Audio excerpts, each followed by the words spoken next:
الأهلي بطل للسوبر المصري بثنائية نظيفة عن طريق أشرف بن شرقي ومروان عطية. أخيرا مروان عطية بيحرز هدف من لعب مفتوح.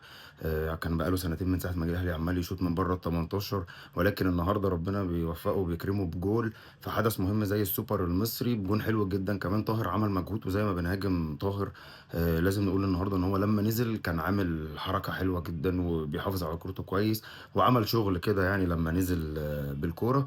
أيضًا بن شرقي بعد ما كنت باتبنى حملة إن هو يمشي من النادي الأهلي، أنا باقول أصبح من اليوم أشرف بن قلبي. جاب جون حلو جدًا، عمل ماتش حلو جدًا من الأول، كان بيضغط كويس ودي كانت غريبة بالنسبة لي على أشرف بن شرقي إن أنت بتضغط.